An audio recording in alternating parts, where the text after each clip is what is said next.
फसी चलते चलते टीकनियों के दरमियान दाएं को मुड़ा तो आगे उसे खुला रास्ता मिल गया। वो जगह कुशादा थी। उसने वहां चंद एक जापानियों को देखा। एक जापानी ने उसे अपनी तरफ आता देख लिया और उसने अपने साथियों को बताया। ये 10-12 जापानी फौजी थे। उन्होंने फसी की तरफ देखा। फसी अपनी राइफल साथ ले गया था। उसने दाएं हाथ से राइफल ऊपर की और बायां हाथ ऊपर उठा लिया। उसने बुलंद आवाज से कहा, इंडियन नेशनल आर्मी। 3-4 जापानियों ने राइफलें कंधों से लगाकर नालियां उसकी तरफ कर दी। उसने अपनी राइफल उनकी तरफ फेंक दी और बड़ी तेजी से चलता उन तक पहुंच गया। जापानी उसे पकड़कर एक ऑफिसर के सामने ले गए। मेरी तरह फसी बार बार यही कहता था, इंडियन नेशनल आर्मी। उसे पीछे भेज दिया गया और इस तरह फसी इंडियन नेशनल आर्मी में शामिल हो गया। मेरे भाई, फसी ने मुझसे कहा, वो दिन और आज का दिन चौधरी का बेटा मुझे नजर नहीं आया और मैं पहले की तरह का इंसान बन गया हूँ। दिल पर कोई खौफ नहीं और जहन में कोई शक नहीं। गन बोट चली जा रही थी। रात शायद सारी ही गुजर गई थी और हम दोनों अभी तक अरशे पर बैठे थे। हम वहीं लेट गए और आंख उस वक्त खुली जब धूप चमक रही थी और उसकी तपिश हमें अजीब सा सुकून दे रही थी। दरियाए इरावती के पार झोंपड़ों की बस्ती में मुझे हवालदार फजलदाद ने अपनी जिंदगी का एक वाकया सुनाया था। वो मैं पिछले एक बाब में आपको सुना चुका हूँ। वो जब ये वाकया सुना रहा था तो मैं यूं महसूस करने लगा था जैसे मैं अपनी देहाती माशरे में वापस चला गया हूँ। मैं बर्मा के इस जंगल से और झोंपड़ों की उस बस्ती से जैसे निकल ही गया था, या शायद मैं उस माहौल को भूल गया और तसव्वुरात में खो गया था। अब फसी अहमद जापानियों की गन बोट के अरशे पर मेरे पास बैठा अपनी बहन की शादी, बर्बादी और निजात की कहानी सुना रहा था। यूं लगता था जैसे ये मेरे गांव के एक घर की कहानी हो। दरअसल ये हर गांव की कहानी है।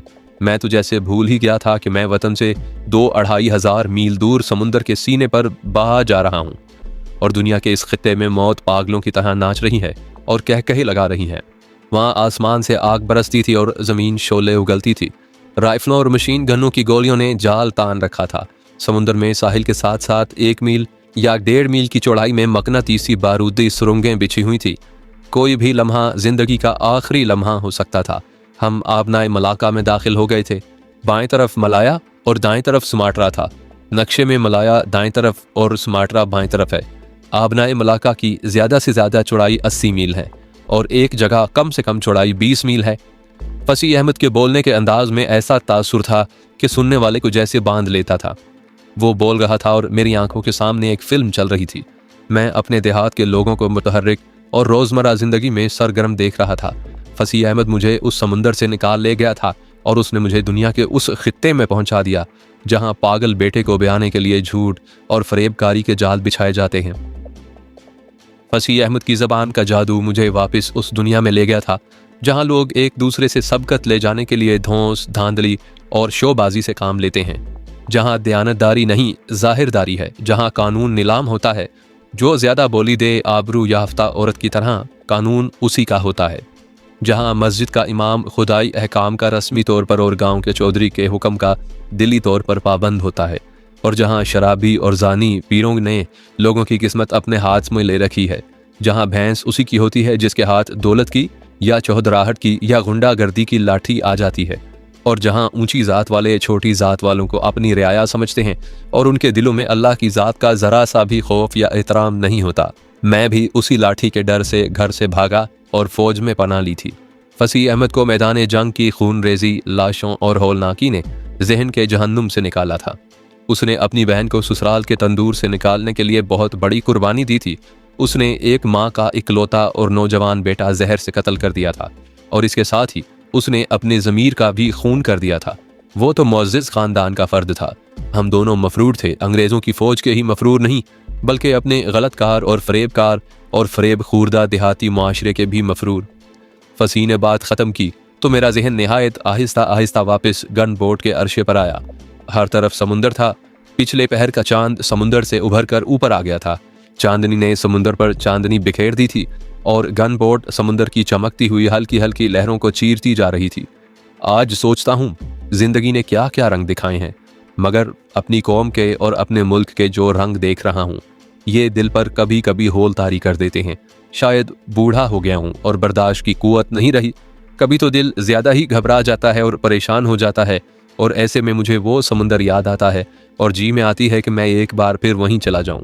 समुंदर में मेरी कश्ती तैरती चली जाए, चलती जाए और मुझे वहां तक पहुंचा दे जहां रात के पिछले पहर का चांद समुंदर से सर उभारता है। आज फिर फरार हो जाने को जी चाहता है। अपने इस सफरनामे से हटकर एक बात कहना चाहता हूँ। इसी किस्त में मैं बताऊंगा कि मैंने जापानियों के जंगी कैदी देखे थे जो अंग्रेज थे। उनकी हालत देखी थी, बहुत बुरी थी। मुशक्कत ज्यादा और खुराक बहुत ही कम। कोई मरता है तो मर जाए। आज अपनी कौम को देखता हूँ तो यूं लगता है जैसे किसी गैर कौम ने मेरे मुल्क को फतह कर लिया हो और मेरी कौम को अवाम बनाकर उन अवाम को जंगी कैदी बना लिया हो। मुशक्कत ज़्यादा, खुराक बहुत कम। आज का दिन जिंदा रहे तो कल का कुछ पता नहीं। अगले रोज़ हमारी गन बोट एक बंदरगाह पर रुकी। उसमें तेल डाला गया और गन बोट वालों ने बहुत सारा राशन बंदरगाह से लेकर गन बोट में रख लिया और 2.5-3 घंटों के बाद बोट फिर चल पड़ी। 3 रोज गुजर गए।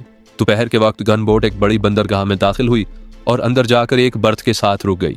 हमें उतरने को कहा गया। ये मलाका शहर की बंदरगाह थी। वहां जापानियों के बहरी जंगी जहाज इधर उधर लंगर अंदाज थे। मैंने 3-4 गन बोट्स भी देखी। हर तरफ जापानी ही जापानी नजर आते थे। ये मलाया की एक बड़ी बंदरगाह थी। हमारे साथ जो जापानी अफसर था वो हमें अपने साथ ले गया और एक जगह पर जाकर ठहरने को कहा। वो खुद किसी दफ्तर में गया और कुछ ही देर के बाद जापानी नेवी की एक फौजी गाड़ी आ गई। हमारे साथ जापानी अफसर भी आया और हम सब उस फौजी गाड़ी में बैठ गए। फसी ने मुझे बताया कि हमें कुआलालंपुर लेकर जा रही हैं। कुआलालंपुर उस वक्त भी मलाया का दारुल हुकूमत था और आज भी यही शहर दारुल हुकूमत है। अब ये मलाया नहीं बल्कि मलाइशिया है और ये एक मुसलमान मुल्क है। मलाइशिया में हिंदू भी आबाद हैं, बुद्ध मत के पैरोकार भी, और वहाँ चीनी बाशिंदों की आबादी भी खासी ज़्यादा है। मलाका से कुआलालंपुर 75 मील दूर है। हमने ये फासला उस फौजी गाड़ी में तय किया था। इस इतने बड़े शहर में हमने जंग के ये आसार देखे कि कई इमारतें बमबारी से तबाह हो गई थीं और बाज़ मकानों की दीवारों पर गोलियों के निशान साफ नजर आते थे। लेकिन जब हम उस शहर में पहुंचे वहाँ कोई जंग नहीं लड़ी जा रही थी। ना कहीं से गोली की आवाज़ आती थी, ना ऊपर लड़ाका तैयारे उड़ते थे। जापानी फौजी तो नजर आते थे लेकिन उनके चेहरों पर सुकून और इत्मीनान था। उन्होंने मलाया अंग्रेज़ों से छीनना था। सड़कों पर हमने सिविलियन लोग घूमते फिरते भी देखे। हमारी गाड़ी शहर से निकल गई और चंद मील आगे जाकर घने जंगल में दाखिल हो गई। ये पक्की सड़क थी और इसके साथ रेलवे लाइन भी जाती थी। उस जंगल में ज्यादा दरख्त रबड़ के थे और उसके बाद नारियल और ताड़ के दरख्त थे। ये मुल्क आज भी रबड़ पैदा करता है और ये उसकी सबसे बड़ी सनत है। मैं आपको कोई और ही मनाजिर दिखाना चाहता हूँ। रास्ते में एक और सड़क बनाई जा रही थी। खाकी वर्दी में लिपटी हुई एक सफ़ेद फार्म मखलूक थी जो सड़क पर काम कर रही थी। वहाँ कोई सिविलियन मजदूर नजर नहीं आते थे। ये सफ़ेद फार्म ज़्यादातर अंग्रेज़ थे और उनमें ऑस्ट्रेलिया के फ़ौजी भी थे। ये सब जंगी कैदी थे जिनसे जापानी फ़ौज ने हथियार डलवाए थे। उनमें मुझे एक भी स्याह फार्म यानी हिंदुस्तानी फ़ौजी नज़र ना आया। मैं ऑस्ट्रेलिया वालों को अंग्रेज़ ही कहूँगा। अगर फसीना बताता कि इनमें ऑस्ट्रेलिया की फ़ौज के जंगी कैदी भी हैं तो मैं सबको इंग्लैंड के बाशिंदे समझता। ये अंग्रेज़ कहीं से बड़े बड़े पत्थर उठा कर ला रहे थे और दूसरे अंग्रेज़ उन पत्थरों को हथौड़ों से तोड़ रहे थे। उन अंग्रेज़ जंगी कैदियों की वर्दियां फट गई थीं और बहुत ही मैली थीं। उनके चेहरे ज़्यादा मुशक्कत और कम खुराक की वजह से सूख गए थे। उनके हाथों और बाजुओं और टांगों की हड्डियां भी नजर आ रही थीं। उनमें अगर कोई नकाहत की वजह से थक कर बैठ जाता तो जापानी फ़ौजी जो उनसे मुशक्कत करवा रहे थे उस जंगी कैदी को मारना पीटना शुरू कर देते थे। हमारी गाड़ियां वहां कुछ देर के लिए रुक गईं, शायद इसलिए कि हमारे जापानी अफसर को वहां कोई अपना दोस्त मिल गया था और वो उसके पास जा बैठा था। मैं उन जंगी कैदियों को देखने लगा। एक जंगी कैदी को देखा, वो कंधे पर कमोबेश 15 सेर वजनी पत्थर उठा कर ला रहा था। वैसे ही मेरी नजरें उस पर जम गईं। वो इतना कमजोर हो गया था कि उसके लिए कदम उठाना दुश्वार हो रहा था। उसने चंद कदम और उठाए, रुका और मुंह के बल गिरा। पत्थर उसके सर के करीब था। उस पत्थर ने उसका चेहरा बाएं तरफ से लहूलुहान कर दिया। उसने उठने की कोशिश की लेकिन उठ ना सका। 2 कैदी दौड़कर उस तक पहुंचे और उसे उठाने लगे। 2 जापानी फौजी दौड़े आए और उन दोनों कैदियों को राइफलों के बट मार मार कर पीछे धकेल दिया और उस गिरे हुए कैदी को ठुड्डे मारने लगे। वो तो पहले ही उठने के काबिल नहीं था। उसे इतनी जोर के ठुड्डे पड़े तो वो बिल्कुल ही लेट गया। एक जापानी फौजी कुछ दूर खड़ा देख रहा था। वो शायद अफसर था। उसने अपनी जबान में उन दोनों सिपाहियों से कुछ कहा। उन दोनों सिपाहियों ने उस जख्मी अंग्रेज की टांगें टखनों से पकड़ी और पीठ के बल घसीटते हुए जरा दूर ले गए। उनमें से एक जापानी ने राइफल की नाली उस अंग्रेज कैदी के सर के करीब की और एक गोली फायर कर दी।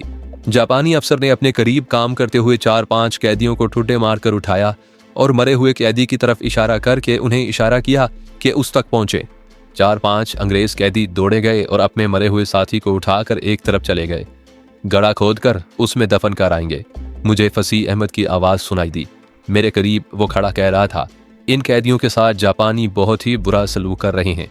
इनमें से कोई भी बीमार हो जाए या इस तरह जख्मी हो जाए या कमज़ोरी की वजह से काम करने के काबिल ना रहे तो उसे इसी तरह गोली मार देते हैं और उसके साथियों से कहते हैं कि इसे कहीं गड़ा खोद कर दफन कर दो।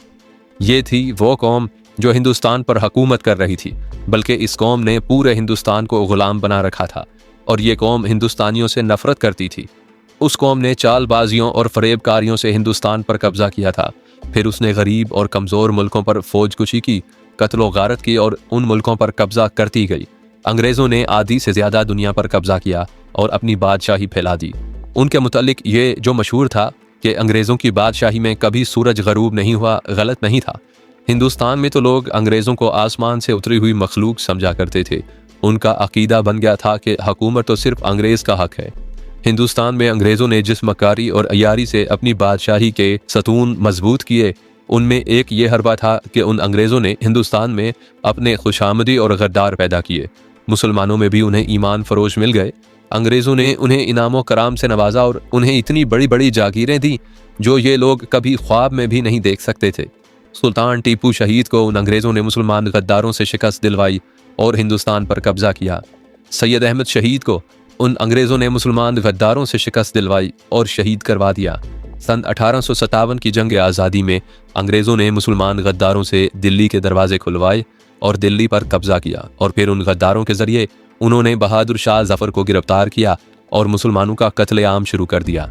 हिंदुस्तान में तो अंग्रेज़ों ने गद्दार और ईमान फरोश पैदा कर लिए थे और फिर हिंदुओं को साथ मिलाकर मुसलमानों को मुआशी लिहाज से पस्तियों में फेंक दिया और फिर मुसलमानों ने ज़ात पात के इम्तियाज़ को मज़ीद पुख्ता करके हमारी कौम को दो हिस्सों में काट दिया, एक ऊंची ज़ातें और दूसरी नीच ज़ातें।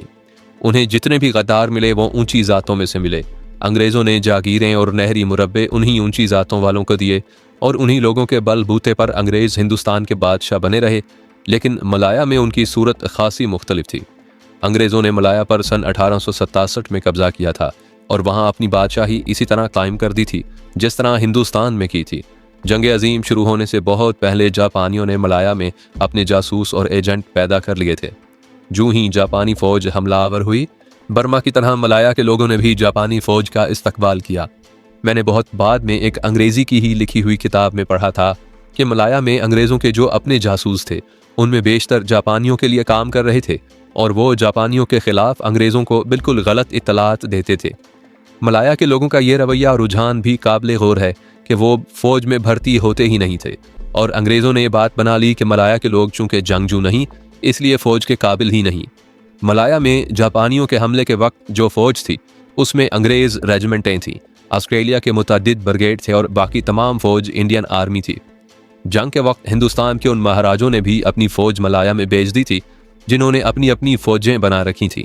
उनमें गोरखा रेजिमेंट्स भी थीं और कश्मीर की डोगरा रेजिमेंट्स भी थीं। हिंदुस्तान में अंग्रेज़ी राज और उस राज की मुस्लिम दुश्मनी के मुतालिक मैं अधूरी अधूरी बात कर रहा हूँ। अगर मैं तफसील से लिखने लगूँ तो बड़ी मोटी किताब लिख डालूँ। इस मौजू पर किताबें लिखी गई हैं, मैं सिर्फ एक का हवाला दूंगा। वो ये कि लॉर्ड माउंटबेटन हिंदुस्तान का आखिरी वायसराय था और उसके हाथों हिंदुस्तान तकसीम हुआ और पाकिस्तान मार्ज़े वजूद में आया था। लॉर्ड माउंटबेटन ने हमारी आज़ादी के चंद साल बाद एक किताब लिखी थी जिसमें उसने हिंदुस्तान की तकसीम के मुतल्लिक लिखा कि उसे मालूम नहीं था कि कायद-ए-आज़म टीबी के मरीज़ हैं। मैं इस सिलसिले में एक और किताब का हवाला दूंगा जो पाकिस्तान में छपी थी। ये किताब डॉक्टर इलाही बख्श मरहूम ने, जो कायद-ए-आज़म के आखिरी वक्त के मालिज थे, उन्होंने लिखी थी। उन्होंने इंकशाफ किया है कि एक पारसी डॉक्टर ने 1.5-2 साल पहले कायद-ए-आज़म का डॉक्टरी मुआयना किया और एक्सरे वगैरह भी देख लिए और उसने कायद-ए-आज़म को बताया कि वो तो टीबी के मरीज़ हैं। कायद-ए-आज़म ने उसे बड़ी सख्ती से कहा कि किसी को पता ना चले कि मैं टीबी का मरीज़ हूँ। इससे ये हकीकत सामने आई कि कायद-ए-आज़म तहरीक पाकिस्तान में टीबी के मरीज़ की हैसियत से सरगर्म रहे और मुसलमानों को पाकिस्तान दिला दिया।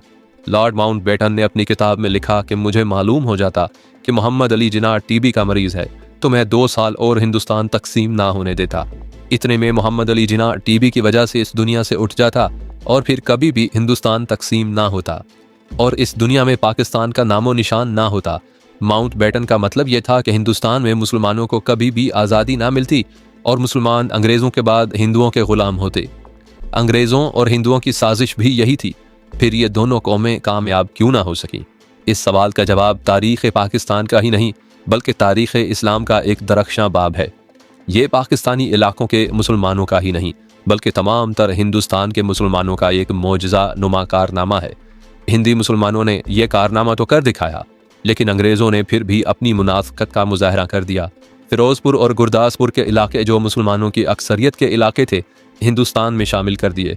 उधर कश्मीर के महाराजा की पुश्त पनाही की कि वो हिंदुस्तान के साथ इल्हाक कर ले और हिंदुस्तान अपनी फ़ौज कश्मीर में दाखिल कर देगा। ये ऐसी तकसीम थी कि हिंदुस्तान और पाकिस्तान आज तक बरसरे पैकार हैं और सरहदी अमन कभी भी कायम नहीं हो सका। माफ़ी चाहता हूँ, बात कहीं और की कर रहा था और कहीं और जा निकला।